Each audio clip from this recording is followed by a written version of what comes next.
7 heures du matin, le soleil vient à peine de se lever sur le port de Hyères et tout est prêt pour une journée en mer. À bord, des plongeurs expérimentés. Et si ça fait déjà une semaine qu'ils font des immersions au large de Porquerolles, ce n'est pas pour du simple loisir. Nous sommes ici, en pleine expédition archéologique. Comme l'an dernier, il y a l'équerre qui est déjà au fond, qu'il faudra placer de ce côté-là, orienté vers le nord et à l'équerre. C'est-à-dire à niveau, ouais, dans cette même position et ici.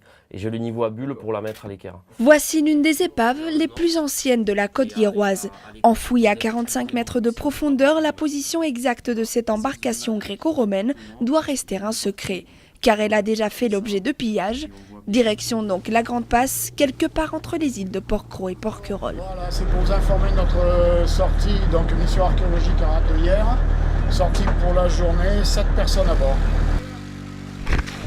À bord, un archéologue de l'université d'Aix-Marseille, spécialisé en archéologie marine, c'est la deuxième année qu'il travaille sur cette épave.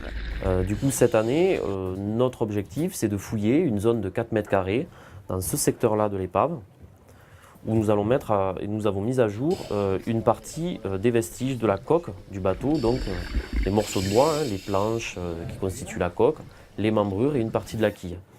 Aujourd'hui, plus principalement, on en est à la fin de la fouille et nous sommes dans la partie documentation, c'est-à-dire qu'on va réaliser des mesures sur le bois, mais aussi des photographies. Sous l'eau, chaque geste est une course contre la montre, mesures, dessins, photos, toute une procédure qui permettra ensuite de reconstruire par ordinateur l'aspect original du bateau.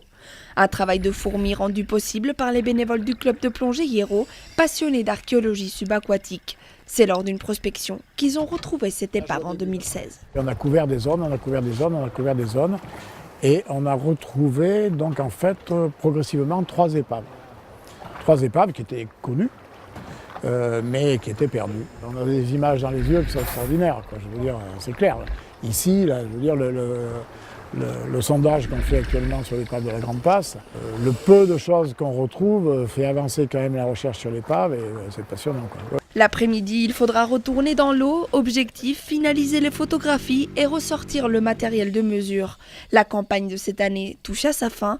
De retour au laboratoire, c'est tout un travail d'analyse qui reste à faire pour reconstruire l'histoire de ce navire. On a quelques restes d'amphores très fragmentaires, ceux qui n'ont pas encore été pillés par les plongeurs, qui nous indiquent donc qu'on était sur des amphores gréco-italiques, donc qui venaient certainement de la péninsule italique, qui remontaient la péninsule et qui passaient à l'est de la Corse avant de venir passer autour des îles d'Hyères. Effectivement, les îles d'Hyères sont riches en épaves, mais ce qui fait la particularité de celle-ci, donc c'est sa datation, 2e siècle avant Jésus-Christ, mais c'est aussi toutes les encres en fer encore conservées, qui sont un des plus beaux lots d'encre conservés pour les côtes françaises de cette période. Les plongeurs attendent déjà impatients la prochaine campagne de sondage en 2019, car cette épave de la Grande Passe n'a certainement pas fini de dévoiler tous ses secrets.